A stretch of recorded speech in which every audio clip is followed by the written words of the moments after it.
Hi friends, இந்த வீடியோவில் நம்ம என்ன பார்க்க போகிறோம் அப்படின்னா லைன் அப்படின்னு பார்க்கும்போது 2 பாயிண்ட்டை கனெக்ட் பண்ணுறது தான் லைன்னு சொல்லுவாங்க. So as usual unit set பண்ணுறோம், லிமிட் செட் பண்ணுறோம். ஸோ லைன் அப்படின்னா 2 பாயிண்ட்டு. ஸோ எனக்கு லைன் பொறுத்தவரை எனக்கு எல்லாமே தனித்தனி லைன்ஸாக தான் உங்களுக்கு க்ரியேட் ஆகும். ஸோ உங்களுக்கு லைனுக்கு ஷார்ட்கட் என்டர், அப்படி இல்லைன்னா உங்களுக்கு ஃபஸ்ட்டு டூல் பார்லேயே ட்ரா டூல்ஸில் லைனுன்னு இருக்கும். ஓகேவா?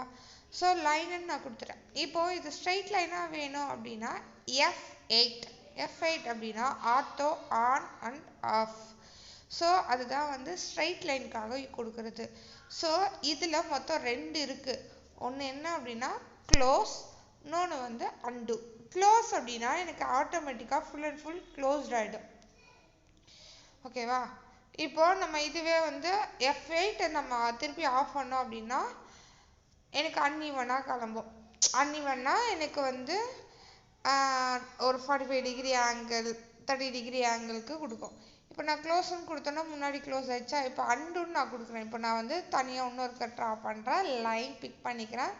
பிக் பண்ணி ஒரு சம்திங் ஒரு 20 mm நான் போட்டுட்டு திருப்பி அகெயின் ஒரு லைன் வரைஞ்சி 20 போட்டுட்டு சேம் நான் இதில் க்ளோஸ் அண்டுன்னு 2 இருக்கா. இதுவே நான் 20 நான் கொடுத்துட்டேன்னா இப்போ நான் க்ளோஸ்ன்னு நான் கொடுக்குறேன். க்ளோஸ்க்கு ஷார்ட்கட் என்டர். நீங்கள் லைன்லேயே கொடுக்கும்போது சின்னு கொடுக்கலாம். அப்படி இல்லைன்னா நீங்கள் க்ளோஸ்ன்னு நீங்கள் பிக் பண்ணிக்கலாம். அண்டு அப்படின்னா ப்ரீவியஸாக உங்களுக்கு வரது தான் அண்டு.